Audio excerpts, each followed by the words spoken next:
Good morning बच्चों, क्या हाल चाल।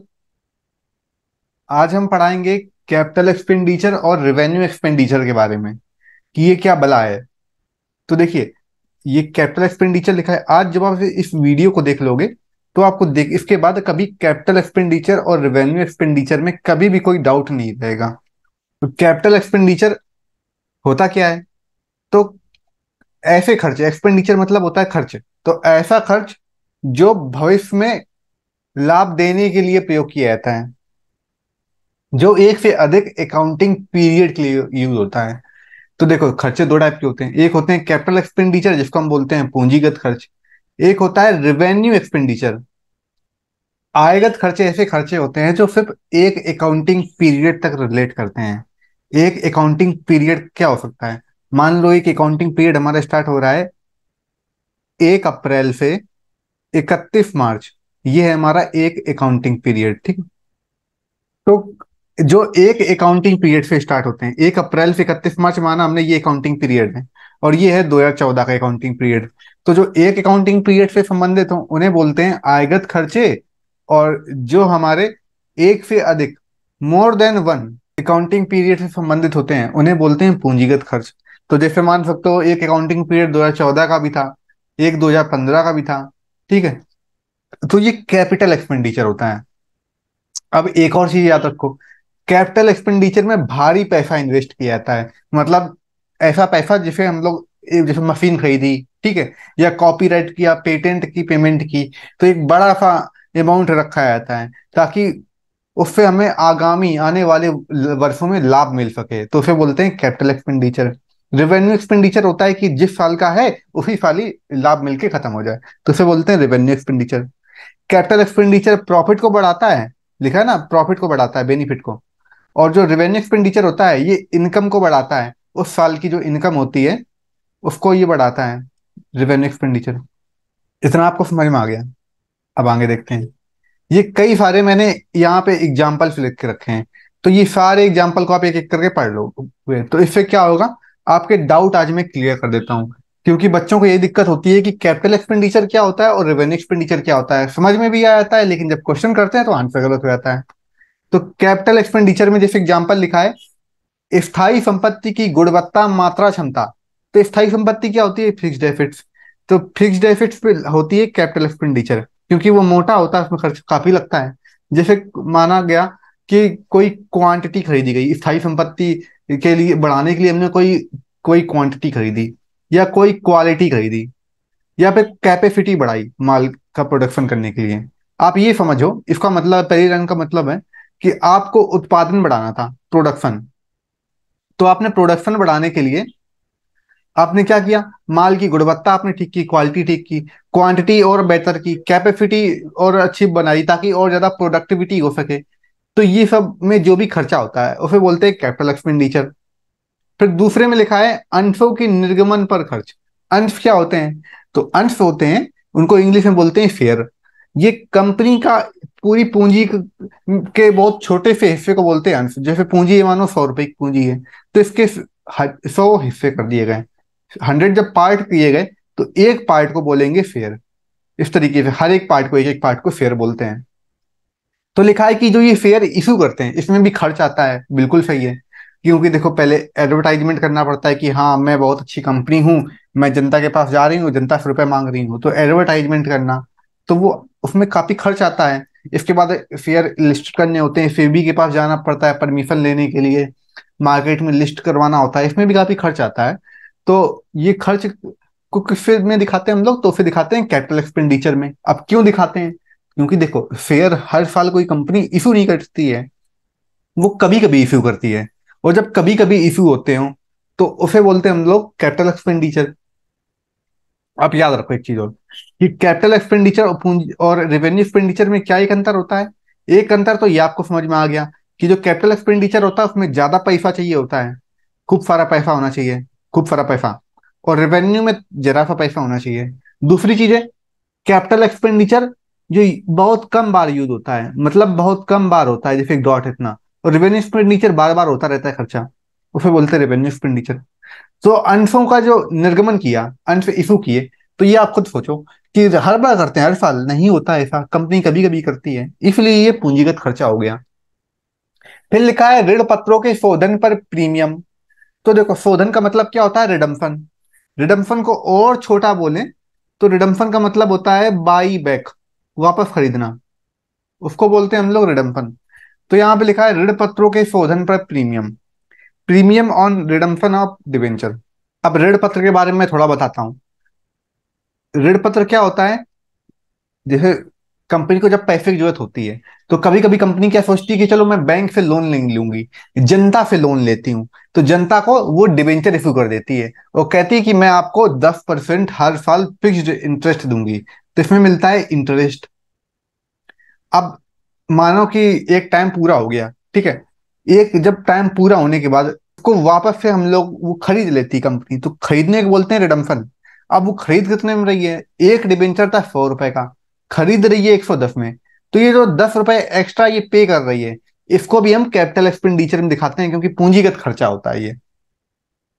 क्योंकि डिबेंचर तो यार बहुत सारे हो जाएंगे ना, लाखों करोड़ों के। फिर आगे लिखा है मशीन की स्थापना पर मजदूरी के 640 रुपए दिए। अब मशीन की स्थापना पर, एक मशीन है, मानी 10,000 रुपए की एक मशीन है, ठीक। अब इसके साथ इसको लेके आ रहे थे, फैक्ट्री से लेके आए जहां पर इसको रखना है मशीन को। तो इसमें जो वेजेस लग गई वो 640 रुपए की लग गई।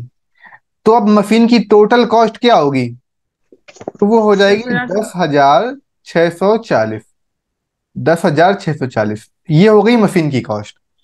तो इसी को बता रहा है कि जो मशीन की कॉस्ट भी होती है, वो भी मशीन, देखो मशीन की कॉस्ट तो कैपिटल एक्सपेंडिचर हो गई क्योंकि वो फिक्स्ड एसेट्स है। लेकिन इसके साथ में जैसे मशीन को हम लेके आ रहे हैं तो मजदूरी लगी इसको लेके आने में, तो लिखा है मशीन की स्थापना पर मजदूरी, पेड 640 रुपए wages as for installation of the machinery. तो मशीन को इंस्टॉल करने में भी जो खर्चा आया वो भी हमारा कैपिटल एक्सपेंडिचर होता है। ये बात आपको समझ में आ गई। अब इनटेंजिबल एसेट्स देखो, फिक्स्ड एसेट्स होती हैं। फिक्स्ड एसेट्स कैसी, दो टाइप की होती हैं, एक होती है टेंजिबल जिनको हम टच कर सकते हैं, एक होती है इनटेंजिबल। तो इनटेंजिबल में आता है गुडविल, पेटेंट, कॉपीराइट। तो नाम बढ़ाने के लिए खर्च किया गया, तो इसको गुडविल को भी आप छोड़ दो। हाँ, पेटेंट और कॉपीराइट देखो। पेटेंट क्या होता है? तो पेटेंट एक तरीके से आपके पास एक परमिशन होती है कि आप जितना चाहो उतना माल बना सकते हो, किसी चीज के बारे में आपके पास पेटेंट होता है। तो आपकी उसमें मतलब मालिकाना हक आपके पास रहता है, उसे बोलते हैं पेटेंट। तो पेटेंट कराने में भी काफी खर्च आता है। तो पेटेंट कैपिटल एक्सपेंडिचर हो गया। कॉपीराइट, कॉपीराइट को हम लोग अगर डेफिनेशन आ जाए एग्जाम में, देखो एक बार क्वेश्चन आया था कि कॉपीराइट होता क्या है। तो बच्चों ने सोचा कि चार ऑप्शन दिए थे कॉपीराइट, तो बच्चों ने कहा जिसकी कॉपी करने का अधिकार उसे बोलते हैं कॉपीराइट। तो ये गलत है। कॉपीराइट की डेफिनेशन होती है कि जब वो माल बिक जाता है, जो कॉपीराइट, जिसकी किताब है, बुक है मान ली, ठीक है, तो बुक पे चलता है कॉपीराइट। तो बुक है, अब बुक बन के जब मार्केट में सेल हो जाती है, तो सेल होने के बाद जितना पैसा मिलता है उसको पेमेंट किया जाता है राइटर को, अगर जैसे राइटर के पास कॉपीराइट है। तो कॉपीराइट की डेफिनेशन होती है, बिक्री से संबंधित होती है, कि जो माल बना है उसको बेचना, बेचने का अधिकार होना। बेच दिया आपने, उसे बोलते हैं कॉपीराइट। बनाने के बाद बेचना, वो कॉपीराइट हो गया, इसमें पैसा लगता है। रॉयल्टी, अब ये रॉयल्टी क्या चीज है?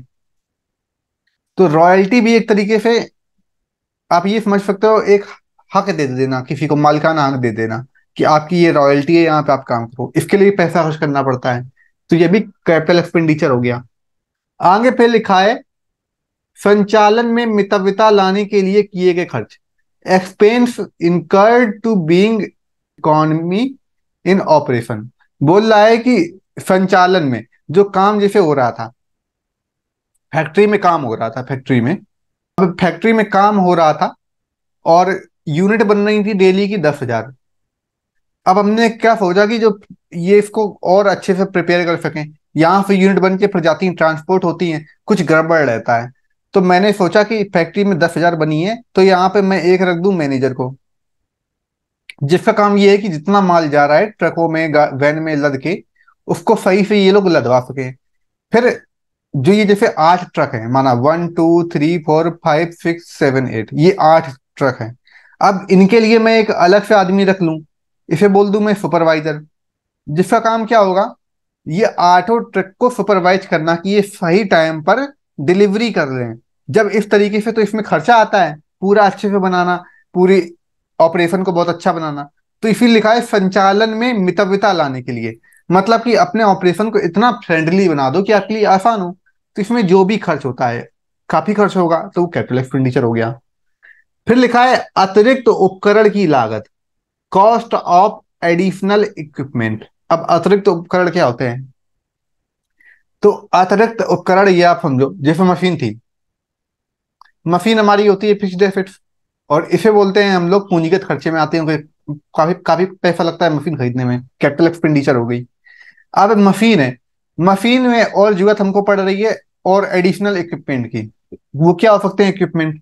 तो माना मशीन के लिए हमको जरूरत पड़ी जनरेटर की, जनरेटर आया 20,000 रुपए का, ये एडिशनल हो गया, एडिशनल।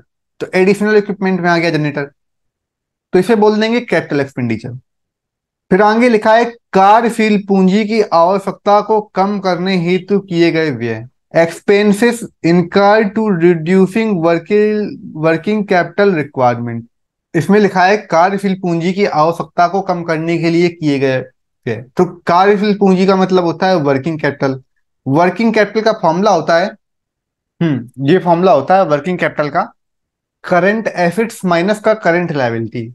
ये होता है वर्किंग कैपिटल का फॉर्मूला।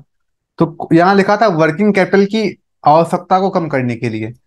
तो वर्किंग कैपिटल मानो एसेट्स थी हमारे पास जो थी 20,000 रुपए की, और करंट लायबिलिटी थी 10,000 रुपए की। अब हम चाहते हैं कि ये 10,000 हो गया, कि जो वर्किंग कैपिटल है इसको हम लोग कम यूज करें। तो इसके लिए क्या करेंगे हम, जो करंट एसेट्स है उसको या तो हम कम कर दें, ठीक है, उपयोगिता कम करने के लिए। तो कम कर देंगे तो वर्किंग कैपिटल कम यूज होगी। तो इसका मतलब है कि वर्किंग कैपिटल की आवश्यकता कम करना।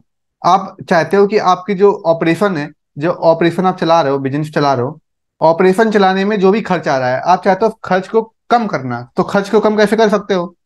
तो आपने बहुत दिमाग लगाया, पहले सोचा कि अच्छा खर्च क्यों ज्यादा आ रहा है।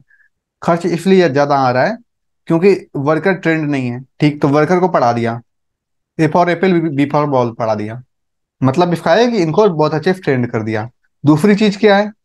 दूसरी चीज देखिए, अच्छा, यहाँ पे जो हमारे एम्प्लॉय हैं इनमें डिसिप्लिन नहीं है, तो इनको मोटिवेट करके डिसिप्लिन दे दिया।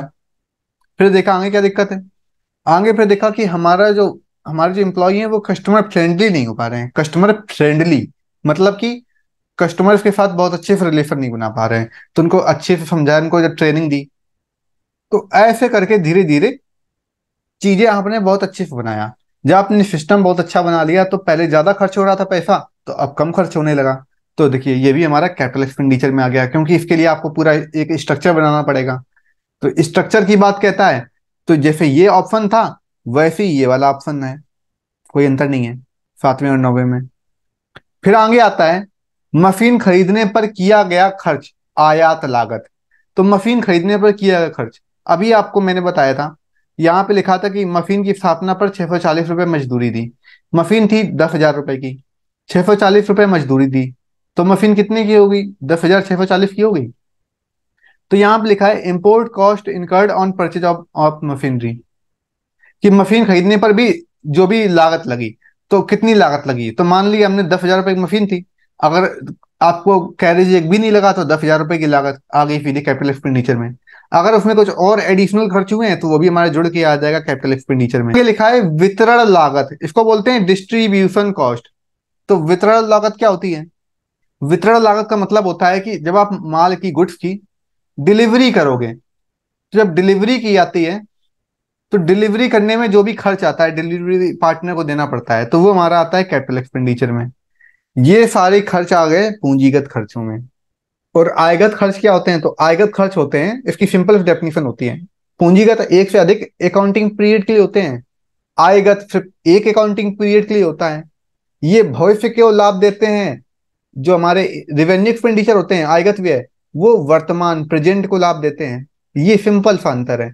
और कैपिटल एक्सपेंडिचर में भारी इन्वेस्टमेंट होता है, इसमें लो होता है, मतलब 1,000 2,000 छोटा मोटा होता है, तो उसे बोलते हैं हम लोग रिवेन्यू एक्सपेंडिचर। तो पहले आप ये बताइए, आपको कैपिटल एक्सपेंडिचर समझ में आया अच्छे से? यस ना या नो में आंसर दीजिए। आ गया डॉली? तो आगे देखें रेवेन्यू एक्सपेंडिचर को। ये हो गया रेवेन्यू एक्सपेंडिचर। अब रेवेन्यू एक्सपेंडिचर क्या चीज होती है? तो कैपिटल एक्सपेंडिचर तो आपको क्लियर हो गया। अब आप जब ये सारे पॉइंट को पढ़ते रहोगे ना, तो इससे आपको एक क्या फायदा क्या मिलेगा?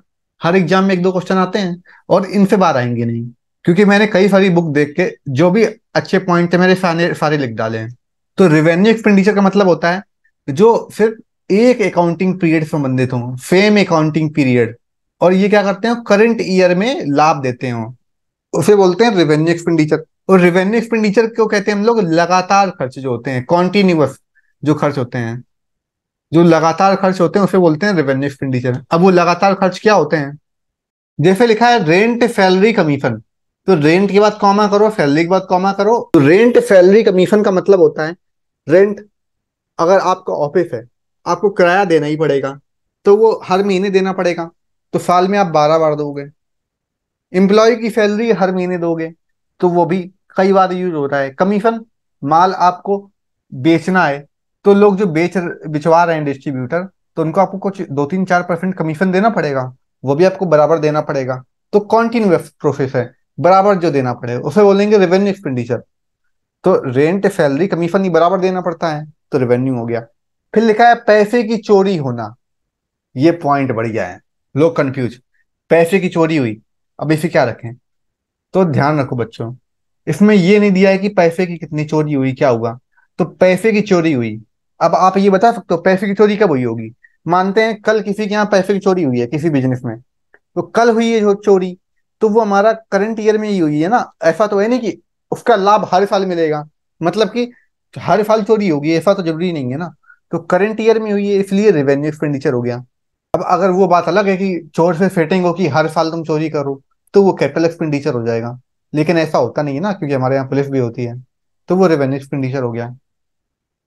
फिर थर्ड में लिखा है कच्चा माल खरीदना, बाइंग रॉ मटेरियल। तो कच्चा माल होता है रॉ मटेरियल।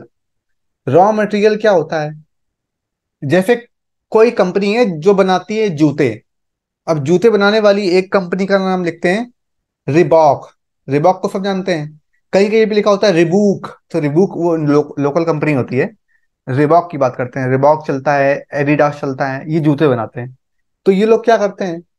ये लोग, ऐसा तो है नहीं कि इनके पास कोई जादू की छड़ी होती है कि जादू की छड़ी घुमाई और इनको बन गया जूता।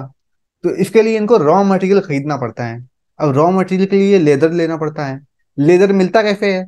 तो लेदर लेने के लिए इनको या तो छोटी मोटी फैक्ट्रियों से कांटेक्ट करना पड़ता है, वरना बूचड़ खाना जहाँ पे जानवरों को काट के उनकी चमड़ी निकाली जाती है, तो उनसे। तो ये रॉ मटेरियल है उनके लिए, कि लेदर को लेना, कहीं से किसी फैक्ट्री से कपड़े खरीद लिए, और इसके अलावा कहीं से थोड़ी सी प्लास्टिक खरीद ली ताकि वो जूते का सोल बनाया जा सके। जो नीचे लगा होता है ना जूते में, सोल हो गया, और साथ में जूते को स्ट्रांग रखने के लिए थोड़ी प्लास्टिक लगाई जाती है नीचे की तरफ। तो इन सब ये सब रॉ मटेरियल होते हैं, लेकिन उसको पूरा बना के जब गुड्स बनाएंगे तो वो अलग चीज है। तो रॉ मटेरियल, तो रॉ मटेरियल हमारा रेवेन्यू एक्सपेंडिचर होता है, क्योंकि वो हमारा बिजनेस को ऑपरेट करने के लिए यूज होता है, कि बिजनेस के ऑपरेशन के लिए। अब आगे दिया फोर्थ पॉइंट में कि पुनः विक्रय हेतु माल क्रय करना, तो बाइंग गुड्स फॉर रीसेल। इसका मतलब क्या है? तो रॉ मटेरियल हो गया, वही समझ लो गुड्स है, कि आपने चमड़ा खरीदा। क्यों खरीदा? क्योंकि आप उसको बेचना चाहते हो, उसमें थोड़ा बहुत डेंटिंग पेंटिंग करके जूता बनाकर आप बेचना चाहते हो, तो वो आपका रेवेन्यू एक्सपेंडिचर आ जाता है। या फिर ये मान लो, कई लोग मठाधीश होते हैं, जैसे मानो जैसे अंबानी है, ठीक है, जियो। जियो क्या करता है? वो रफिया से इसने ऑयल खरीदा, तो रफिया से सस्ते में ऑयल खरीद लेता है। और दिक्कत ये है ना कि गवर्नमेंट ऑयल खरीदती नहीं है रफिया से, क्योंकि वो भी जानती है कि अगर मैं रूस से ऑयल खरीदूंगी तो बाकी कंट्री कहेंगी कि आप गलत कर रहे हैं। तो वो अपनी गवर्नमेंट जो कंपनी है उनसे तो कहेगी नहीं, तो प्राइवेट बची जियो। तो ये खूब सारा तेल खरीदती है। खरीदने के बाद क्या है, उसको रिफाइन करके महंगे दाम में अलग अलग कंट्री और अपने देश को ही बेच देती है। तो इससे खूब इसको प्रॉफिट हो रहा है जियो को। तो अब ये जियो को जो प्रॉफिट हो रहा है, जियो मतलब रिलायंस, अब जो ये प्रॉफिट हो रहा है, ये कैसे हो रहा है? तो पुनः बिक्री के लिए खरीदा गया। रफिया से कच्चा तेल खरीदा, रिफाइन करके बेच दिया, तो पुनः बिक्री के लिए, तो ये हमारा रेवेन्यू एक्सपेंडिचर में आ गया। अब इतने समझ में आए। अब इसके बाद आगे ऑप्शन लिखा है इसमें, कारखाना भवन की सफेदी वार्षिकी का व्यय। कारखाना भवन की सफेदी, तो कारखाना भवन मतलब जो फैक्ट्री में काम कर रहे हैं, तो वहां पे मानो क्या होता है, जब प्रोडक्शन प्रोडक्शन होता है तो दिवाली गंदी हो जाती है, सब में काला छा जाता है, तो हर साल उसकी पुताई कर दी गई चूना मिट्टी से। तो वार्षिकी लिखा है, वार्षिकी मतलब होता है हर साल, एनुटी, हर साल पुताई करना। तो हर साल पुताई करना। अब लोग सोचेंगे हर साल कैपिटल एक्सपेंडिचर, यही गलती कर देंगे कि हर साल वो सोचेंगे कैपिटल एक्सपेंडिचर। तो बच्चों ये बताओ, कैपिटल एक्सपेंडिचर एक बार करते हैं, हाँ, यहाँ पे पुनरावृत्ति हो रही है, बार बार लिख रहा है हर साल हर साल हर साल। तो हर साल मतलब माना कि इस साल है, चल रही है 2023, अभी पुताई कर दी, 2024 में फिर कर दी, 2025 में फिर कर दी, 2026 में फिर कर दी। तो वो हर साल कर रहे हो कि हर साल दीवार गंदी हो जा रही है, तो वो आएगा रेवेन्यू एक्सपेंडिचर में, क्योंकि जब पुनरावृत्ति होती है, बार बार रिपीटेशन होता है। फिर आगे लिखा है ट्रेडमार्क का नवीनीकरण। तो देखो, ट्रेडमार्क का मतलब क्या होता है? गुडविल, पेटेंट जो कॉपीराइट था, पेटेंट कॉपीराइट था, रॉयल्टी, ये चीजें कैपिटल एक्सपेंडिचर में आती थी। अब ये ट्रेडमार्क है, ट्रेडमार्क का मतलब होता है कि ट्रेडमार्क आपका एक पहचान चिन्ह होना। पहचान चिन्ह कैसा? ट्रेडमार्क। तो ट्रेडमार्क मान लिया, ये चल रहा है, चार चल रहे हैं, डिचुक डिचुक डिचुक डिचुक, ये चार चल रहे हैं, ये ऑडी का है ट्रेडमार्क, एक तरीके से कहा जाए। उसका सिंबल, तो इस सिंबल के लिए सरकार को कुछ ना कुछ पेमेंट करनी पड़ती है, रिन्यू करवाना पड़ता है सिंबल, वरना कोई और यूज कर लेगा सिंबल। तो आप ये समझो, अगर ऑडी अपना सिंबल रिन्यू नहीं करवाएगी एक टाइम पीरियड के बाद में, तो ये समझिए जो हमारी मारुति सुजुकी आती है, उससे भी गैर गुजरी गाड़ी लेके आते हैं, ऑल्टो। अल्टो कितनी अच्छी गाड़ी है, अल्टो लेके आ रहे हैं। एक रिक्स ऑटो ले आते हैं लोग, और अच्छी मिल गई ऑटो। अब ऑटो में अगर, ये आप समझ लो कि अगर ये रिन्यू नहीं करवाएंगे तो ऑटो वाले भी चार छल्ले चिपका के चलने लगेंगे और कहेंगे मेरी ऑटो आज से ऑडी ऑटो हो गई। तो इसके लिए लोग ये नवीनीकरण कराते रहते हैं, क्योंकि करवाना पड़ेगा ये आपको, जब आपको माल बेचना है। तो ये हमारा खर्च रेवेन्यू एक्सपेंडिचर में आता है। फिर लिखा है ग्रेचुटी, कर्मचारी के रिटायर होने पर। तो on retirement of gratuity employ, तो ग्रेचुटी का मतलब होता है उनको एक साथ पेंशन दे देना, तरीके से एक अमाउंट दिया जाता है, एक पूरा फंड दे दिया जाता है, ताकि रिटायर हुए हो तो अब आप इंजॉय करो बुढ़ापे में। तो फिर बोलते हैं ग्रेचुटी, कि कम जब कर्मचारी को सैलरी देनी हो, या आप याद रखो, कर्मचारी की चाहे सैलरी हो चाहे उसकी ग्रेचुटी हो, या फिर कर्मचारी को नौकरी से निकाला गया है, उसको कंपनी कंपनसेशन के तौर पे 2-3 महीने की सैलरी दे दी गई है, ये सब हमारा रेवेन्यू एक्सपेंडिचर में आता है। या फिर अगले में लिखा है निदेशक की सेवा समाप्त होने पर क्षतिपूर्ति। कि निदेशक का मतलब है कि डायरेक्टर है, उसका जो टाइम था मानो 5 साल का था, 5 साल खत्म हो गए, इसके बाद उसको कहा गया अब आप क्या काम करोगे, लो आपको 2 करोड़ रुपए दे दे रहे हैं, तो ये क्षतिपूर्ति दी गई। या फिर किसी कर्मचारी को आपने नौकरी से निकाल दिया, तो उसको कंपनसेशन के तौर पे 2-3 महीने की एडवांस सैलरी देना, वो सब हमारा रेवेन्यू एक्सपेंडिचर में आता है। फिर 9 नंबर में लिखा हुआ है, 9 नंबर में लिखा हुआ है कारखाने के रख रखाव की लागत, cost of maintenance of factory. तो रख रखाव कैसा? अब माल बन के तैयार हो गया है, तो कारखाने में रखा गया है, तो वहां पे आपको जरूरत पड़ेगी एक वॉचमैन की, जो वॉचमैन हमेशा ध्यान रखे कि कोई चोर ना आ जाए। तो ये हमारा होता है रेवेन्यू एक्सपेंडिचर। अब आप जरा सोचो, यहाँ पर बात हो रही है कारखाने के रख रखाव की लागत, cost of maintenance of factory, कि कारखाने में सामान बना है तो इसके लिए आपने एक वॉचमैन रख दिया ताकि चोरी ना हो जाए। अब वॉचमैन की है सेटिंग चोर से, तो चोर चोरी कर लेगा, तो पैसे की चोरी हो गई, तो वो भी रेवेन्यू एक्सपेंडिचर में। इसीलिए देखो, वॉचमैन का काम जो माल की रखवाली करेगा, और चोर का काम, दोनों का रेवेन्यू में रखा जाता है। कि मान लो कोई वॉचमैन की सेटिंग चोर से हो गई, तो उसने चोरी करवा दी, इसलिए। आगे फिर लिखा है 2,000 रुपए का माल आग में नष्ट हुआ। तो माल नष्ट हुआ है ना, माल गुड्स नष्ट हुआ है, तो जब गुड्स नष्ट हुआ है तो हमारा वो आता है रेवेन्यू एक्सपेंडिचर में, सीधी सी बात है। कपड़ा उत्पादन पर उत्पादन शुल्क चुकाया, excise duty paid on cloth production. तो एक्साइज ड्यूटी का मतलब क्या होता है? देखो, एक्साइज ड्यूटी का मतलब होता है कि आपने माल बनाया, इसको आप कहीं बेच रहे हो, तो बेचने के लिए जो टैक्स देना पड़ता है, तो टैक्स आपको जितना आप बेचो उतना देना पड़ेगा, तो वो एक्साइज ड्यूटी होती है। ये भी हमारा रेवेन्यू एक्सपेंडिचर हो गया। ट्रक का टायर बदलना, ट्रक चल रहा था बहुत तेजी से, टायर पंचर हो गया, वो भी रेवेन्यू एक्सपेंडिचर में आ गया। चलते हुए ट्रक की मरम्मत करना, काम कर रहा था ट्रक, लेकिन अब कहा कि इसकी सर्विस हो जाए, तो इसको थोड़ा बहुत मोबियल वगैरह पिला दिया जाए, जो स्क्रू ढीले उनको टाइट कर दो, तो ये हमारा रेवेन्यू एक्सपेंडिचर में आता है। आगे लिखा है आयगत व्यय में व्यवसाय संचालन के व्यय, expenses of business operation in revenue expenditure. तो व्यवसाय संचालन की व्यय, तो व्यवसाय संचालन का मतलब होता है बिजनेस को चलाने के लिए जो भी छोटे मोटे खर्चे होते हैं उनको हम रेवेन्यू एक्सपेंडिचर में दिखाते हैं, जैसे रेंट, सैलरी, कमीशन हो गया। हाँ, नया कोई रॉ मटेरियल खरीदना हो गया, ये सब आता है। फिर आगे लिखा है विक्रय एवं वितरण के व्यय, तो सेलिंग एंड डिस्ट्रीब्यूशन एक्सपेंसेस। सही बात है कि सेलिंग एंड डिस्ट्रीब्यूशन एक्सपेंसेस का मतलब है कि आप माल बेच रहे हो, तो उसमें जो भी खर्चा आया वो हमारा आता है रेवेन्यू एक्सपेंडिचर में। सामान्य मरम्मत के व्यय, जनरल रिपेयर, जैसे कोई टूट फूट हो गई छोटी मोटी तो उसका रिपेयर आ गया। डेप्रीसिएशन, ये बिल्कुल याद रखो, डेप्रीसिएशन होता है फिक्स्ड एसेट्स। हाँ, और फिक्स्ड एसेट्स आती है कैपिटल एक्सपेंडिचर में। लेकिन जो डेप्रीसिएशन का अमाउंट है वो चार्ज होता है हमारा रेवेन्यू से। जब रेवेन्यू होता है और उसको हम लोग दिखाते हैं प्रॉफिट एंड लॉस के डेबिट में दिखाते हैं, तो इसलिए डेप्रीसिएशन हमारा रेवेन्यू एक्सपेंडिचर होता है। अब आप पहले ये बताइए, आपको कैपिटल एक्सपेंडिचर और रेवेन्यू एक्सपेंडिचर समझ में आया कि नहीं? आ गया, ठीक है। ये कुछ पॉइंट है, इनमें बच्चे कंफ्यूज हो जाते हैं।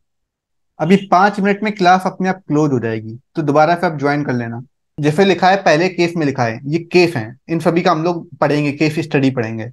तो केस नंबर 1 में लिखा है, एक फर्नीचर व्यापारी से फर्नीचर खरीदता है। एक फर्नीचर व्यापारी फर्नीचर खरीदता है। तो जो फर्नीचर का व्यापारी है, जो फर्नीचर का खुद काम करता है, वो फर्नीचर खरीद रहा है, हो सकता है वो खरीद रहा हो वापस बेचने के लिए। तो जो बेचने के लिए खरीदते हैं वो मतलब आता है रेवेन्यू एक्सपेंडिचर में। आगे लिखा है पान का व्यापारी फर्नीचर खरीद रहा है। ये फर्नीचर का व्यापारी ही फर्नीचर खरीद रहा था, मतलब सोफा बनाने वाला व्यापारी सोफा खरीदे तो उसका काम क्या होगा? उसको तो काम यही होगा ना कि खरीद के बेचना चाहता होगा। तो रेवेन्यू एक्सपेंडिचर आ गया। फिर लिखा है एक फर्नीचर व्यापारी का हो गया, फिर पान व्यापारी फर्नीचर खरीदता है। पान व्यापारी पान की दुकान लगाए है, गुमटिया। वो चाह रहा है कि हम एक सोफा रख ले तो बढ़िया से पान खाए लोग, सोफे बैठ के मार पिचकारी मारे पुच। तो ये आ जाए तो ये हमारा कैपिटल एक्सपेंडिचर में आता है कि जब देखो फर्नीचर सर हमारा ये तो पहले से कंफ्यूजन वाले हो रहे हैं सारे बहुत। लॉन्ग टाइम के लिए होता है। तो पान का व्यापारी जब फर्नीचर खरीदेगा तो हमारा वो कैपिटल एक्सपेंडिचर आएगा। अब आगे केस 2 में लिखा हुआ है, यदि फर्नीचर व्यापारी फर्नीचर खरीदे ऑफिस यूज के लिए, ये बात सही है कि अब यहाँ सीधे कह दिया कि फर्नीचर का व्यापारी है लेकिन वो ऑफिस यूज के लिए, मतलब अपने ऑफिस के लिए खरीद रहा है सामान, तो हमारा वो कैपिटल एक्सपेंडिचर में आएगा क्योंकि वो कई साल तक यूज होगा। आगे रेपिटेशन लिखा है, मतलब कि कोई कोई खर्च एक साल में 12 बार किया गया, जैसे रेंट दिया, सैलरी दी, तो हमारा रेवेन्यू एक्सपेंडिचर हो गया। कोई खर्च एक साल में 1 या 2 बार हो तो कैपिटल एक्सपेंडिचर। मान लिया हमने शेयर इशू किए साल में 2 बार, तो वो कैपिटल एक्सपेंडिचर में आ गया। केस 4 में लिखा है, एक मशीन प्रतिदिन 500 यूनिट उत्पादन करती है, उसकी सामान्य मरम्मत, मतलब कि जनरल उसकी रिपेयर में जो भी खर्च आया ताकि वो वर्तमान तरीके से चलती रहे, तो फिर बोलेंगे रेवेन्यू एक्सपेंडिचर। अब हम चाहते हैं कि वो प्रतिदिन, बी मशीन है माना, प्रतिदिन बना रही है 500 यूनिट। हम चाहते हैं कि वो ज्यादा प्रोडक्शन करे, मतलब जितना उसका था 500 की यूनिट है अब वो करे 500 की जगह 1000 यूनिट करे। तो इसके लिए आपको मशीन में कई सारी नई चीजें यूज करनी पड़ेंगी, पुरानी हटानी पड़ेंगी, तो काफी खर्चा आएगा, तो वो हमारा कैपिटल एक्सपेंडिचर हो गया। फिर 5वें में लिखा है, पिछले 4 वर्ष से एक कैलकुलेटर यूज कर रहे हैं जिसकी कीमत 200 रुपए है। अब लोगों ने सोचा, अरे एक चीज हम 4 साल से यूज कर रहे हैं तो ये तो पक्का कैपिटल एक्सपेंडिचर आएगा, सब बच्चे लगा देंगे, सबका गलत हो जाएगा। क्यों? क्योंकि मैंने बोला था, पहला पॉइंट था कैपिटल एक्सपेंडिचर में भारी खर्च आते हैं, रेवेन्यू एक्सपेंडिचर में लो छोटे मोटे खर्च आते हैं। तो पहला पॉइंट ये था, 4 साल यूज कर रहे हैं कैलकुलेटर, एक बार खरीदा गया, हर बार तो खरीदा नहीं जाएगा, 200 रुपए का है भैया, इसलिए रेवेन्यू एक्सपेंडिचर में आएगा। इसीलिए कुछ पॉइंट ऐसे थे जो बच्चों को कंफ्यूज करने के लिए आते हैं, तो मैंने पॉइंट लिख दिए कि इन पॉइंट को आप समझो, ये रिपीट होने का है।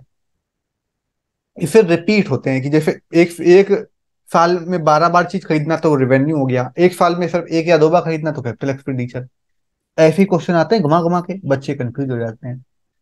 अब अगर यहाँ पे 2000 की जगह 200 की जगह बड़ा अमाउंट होता तो कैपिटल एक्सपेंडिचर रहता, जब 200 रुपया है तो रेवेन्यू आ गया। तो ये कंफ्यूजन वाले जो पॉइंट थे ये क्लियर हुए आप लोगों को? बताइए, यस या और नो? क्लियर है, चलो ठीक है। अब देखिए, आज आपको कैपिटल एक्सपेंडिचर और रेवेन्यू एक्सपेंडिचर समझ में आया होगा। तो अभी क्लॉज होने वाली है क्लोज, तुरंत आप उसको ज्वाइन कर लो। लेकिन सर वन पॉइंट नहीं समझ में आया। देखो 1 पॉइंट तक पहला लिखा था मैंने, दोबारा क्लास ज्वाइन करो तभी बताएंगे 1 पॉइंट। पहला पॉइंट था जो नहीं समझ में आया आपको, लिखा है यदि फर्नीचर व्यापारी फर्नीचर खरीदता है। देखो, फर्नीचर का व्यापारी है, कोई भी व्यापारी है, अगर उसका वही धंधा है और वही चीज वो खरीद रहा है, तो इसका मतलब है वो बेचने के लिए खरीद रहा है, तो हमारा रेवेन्यू एक्सपेंडिचर आ गया। पान का व्यापारी है या फिर कोई कोचिंग सेंटर है, उसने फर्नीचर खरीदा तो वो अपने पर्सनल यूज के लिए खरीदेगा कि वहां पे लोग बैठ सकें, तो कैपिटल एक्सपेंडिचर हो गया, क्योंकि वो सोफा पर कई साल तक काम आएगा। दूसरे पॉइंट में दिया था कि फर्नीचर का ही व्यापारी था, वो फर्नीचर खरीद रहा है, लेकिन रीजन क्या है, वो अपने ऑफिस यूज के लिए, मतलब वो बिजनेस पर्पज के लिए नहीं, वो अपने ऑफिस में रख रहा है ताकि उसमें बैठ सके स्टाफ उसका जो काम करता है। तो ये उसकी एक एसेट के रूप में दिखा रहा है। यहाँ पर वो माल के रूप में था, यहाँ पे वो एसेट के रूप में है कि वो उसको यूज करेगा। यहाँ पे वो माल था कि जाए आएगा और चला जाएगा, इसलिए इसका केस 2 में यहाँ पे कैपिटल एक्सपेंडिचर हुआ। इसके अलावा अब आगे देखते हैं। देखिए, एक हो गया कैपिटल एक्सपेंडिचर, एक हो गया रेवेन्यू एक्सपेंडिचर। अब इनके अलावा एक दो पॉइंट आते हैं, कैपिटल रिसीप्ट, रेवेन्यू रिसीप्ट, और कैपिटल इनकम और रेवेन्यू इनकम। तो पहले देखो कैपिटल रिसीप्ट और रेवेन्यू रिसीप्ट क्या होता है। कैपिटल रिसीप्ट का मतलब होता है पूंजीगत प्राप्तियां।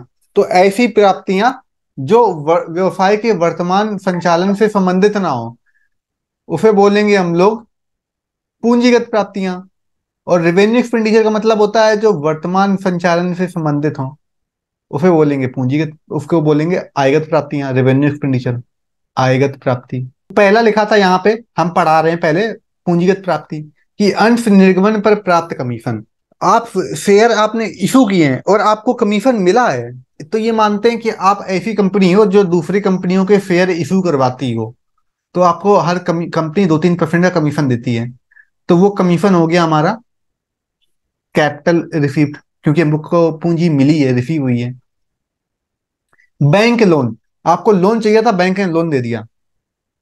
व्यवसाय में पूंजी लगाना, आपने बिजनेस में अलग से पूंजी लगाई, तो ये कैपिटल रिसीप्ट है, क्योंकि बिजनेस को मिला है ये दोनों पैसा, लोन भी मिला है और पूंजी मिली है। इन्वेस्टमेंट को बेचना, आपके पास इन्वेस्टमेंट था, मतलब आपके पास फिक्स्ड एसेट्स थी, आपने उस इन्वेस्टमेंट को बेचा, खूब सारा मुनाफा कमाया, कैपिटल एक्सपेंडिचर, क्योंकि वो कई साल से आप उसको इकट्ठा कर रहे होगे। अग्नि से नष्ट मशीन के लिए बीमा दावा से प्राप्त राशि। देखो, अग्नि से नुकसान आता है हमारा रेवेन्यू एक्सपेंडिचर में, लेकिन उसका जो क्लेम अमाउंट मिला, क्लेम अमाउंट हमारा होता है कैपिटल एक्सपेंडिचर। क्यों, सॉरी, कैपिटल रिसीव होता है, क्यों, हम लोग हर साल बीमा का इंश्योरेंस पे करते हैं, उसका एक इंस्टॉलमेंट पे करते हैं, तो जो इंस्टॉलमेंट है वो हमारा हर साल पे कर रहे हैं, तो हमारा वो हो रहा है रेवेन्यू एक्सपेंडिचर। लेकिन अब जो क्लेम मिलेगा वो पूरा पैसा मिलेगा, तो इसलिए वो कैपिटल रिसिप्ट में आ जाएगा। पूंजीगत प्राप्ति, फिर लिखा है स्थायी संपत्ति को बेचा गया, स्थायी संपत्ति बेची, मिला पैसा, आ गया हमारा कैपिटल रिसिप्ट। तो जो भी कैपिटल एक्सपेंडिचर वाली चीजें होती हैं, उनको बेचने पे जो मुनाफा हो उसे बोल देंगे कैपिटल रिसिप्ट में, मतलब जो पैसा आए। फिर रेवेन्यू रिसिप्ट क्या होती है, जो व्यवसाय के सामान्य संचालन से संबंधित हो, माल को बेचा, पैसा मिला। इंटरेस्ट, इंटरेस्ट का मतलब होता है किसी, इंटरेस्ट का मतलब ये समझो कि कोई एक दुकान, कोई कस्टमर था, उसको ने पैसा नहीं चुकाया, तो आपने उस पर ब्याज लगाया, कमीशन आपको मिला, अमाउंट आपको मिला बड़े उद्योगपतियों से, तो वो सब हमारा रेवेन्यू रिसिप्ट में आ जाएगा।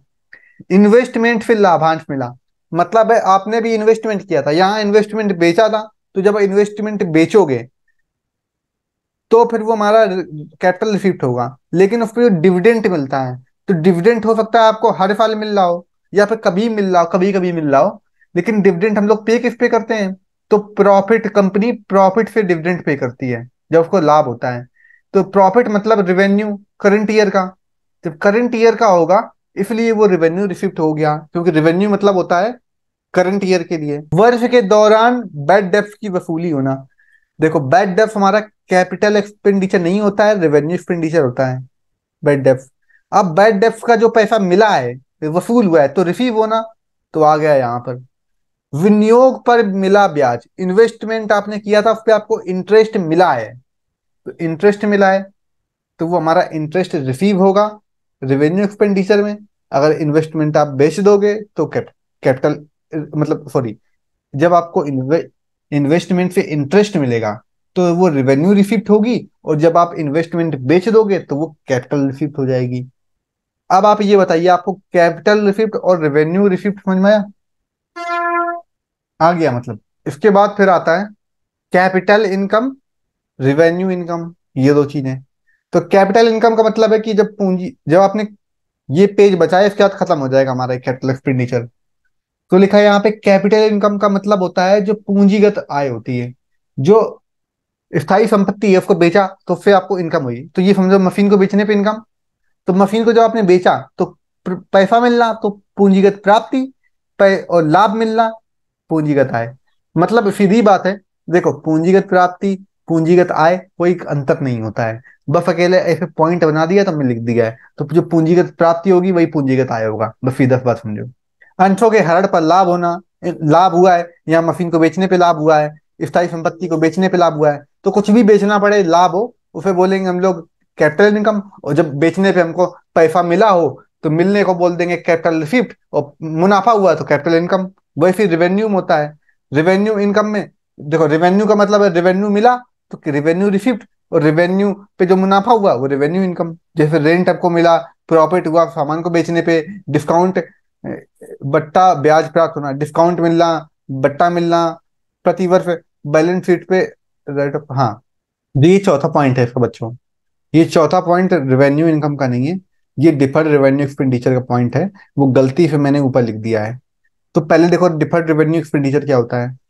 तो डिफर्ड रेवेन्यू एक्सपेंडिचर का मतलब होता है ऐसे भारी खर्च जिनका प्रयोग हम आगामी कई सालों तक करते हैं, आने वाले कई साल तक करते हैं। तो जिनको मोर देन 1 ईयर के लिए यूज करते हैं उन्हें बोलते हैं डिफर्ड रेवेन्यू एक्सपेंडिचर। तो इनमें जो पॉइंट लिखे हैं इन पॉइंट को आप याद रख लो, यही पॉइंट आता है। जैसे प्रिलिमिनरी एक्सपेंस, जो प्रारंभिक खर्च होते हैं बिजनेस को स्टार्ट करने के पर, जो स्टार्टिंग खर्च होते हैं उन्हें बोलते हैं प्रिलिमिनरी एक्सपेंस। तो ये डिफर्ड रेवेन्यू एक्सपेंडिचर है। एडवर्टाइजमेंट के लिए खर्च करना, फ्री सैंपल के लिए करना, तो ये डिफर्ड रेवेन्यू एक्सपेंडिचर में आता है, क्योंकि इनका कई साल तक लाभ मिलता है। कर्मचारी को 4 वर्ष में एक बार पोशाक देना, मतलब कपड़े देना पहनने के लिए 4 साल में एक बार, तो वो होता है डिफर्ड रेवेन्यू एक्सपेंडिचर में आता है। नए उत्पाद की विशेष अनुसंधान व्यय, मतलब कि एक आपने नया प्रोडक्ट निकाला है उसके लिए जो भी रिसर्च में खर्च हुआ है तो हमारा वो डिफर्ड रेवेन्यू एक्सपेंडिचर में आएगा। अनफो ऋण पत्रों को जब इशू किया उस पर जो डिस्काउंट मिला है या हमने डिस्काउंट दिया है, डिस्काउंट देना है, तो हम लोग उसको हम लोग कई साल में राइट ऑफ करेंगे, तो उसे बोलते हैं हम लोग डिफर्ड रेवेन्यू एक्सपेंडिचर। अभी गोपन कमीशन, मतलब अंडर राइटिंग कमीशन, ये हमारा होता है डिफर्ड रेवेन्यू एक्सपेंडिचर। तो जो डिफर्ड रेवेन्यू एक्सपेंडिचर होता है इसे हम लोग प्रति वर्ष, जितना जैसे मानो 20,000 रुपए का एडवर्टाइजमेंट में खर्च हुआ, तो हम उसका, मानो इस साल हमने 5,000 रुपए राइट ऑफ कर दिया, तो जो 15,000 रुपए बचा है वो 15,000 रुपए हम लोग बैलेंस शीट में एसेट साइड दिखा देते हैं, फिर अगली साल राइट ऑफ करते हैं। तो चौथा पॉइंट इससे संबंधित है डिफर्ड रेवेन्यू एक्सपेंडिचर से। तो उम्मीद है आपको ये टॉपिक समझ में आ गया होगा। ये हमारा capital expenditure, revenue expenditure, capital income, revenue expenditure income, और कैपिटल रिसीप्ट, रेवेन्यू रिसीप्ट, और डिफर्ड रेवेन्यू एक्सपेंडिचर क्या होता है। इसके एमसीक्यू बचे हैं जो मैं अब बता दूंगा, वीडियो में आगे आपको मिल जाएंगे। तो चलिए आप इसको रिपीट करके देख सकते हो। अगर आप इस वीडियो को अच्छे से समझते हो तो आपको फिर आगे दिक्कत नहीं आएगी, आप किसी भी बुक से पढ़ने की जरूरत नहीं है, क्योंकि यही पर्याप्त है, इससे ज्यादा कोई क्वेश्चन पूछा ही नहीं आता है। चलिए आज की क्लास क्लोज करते हैं।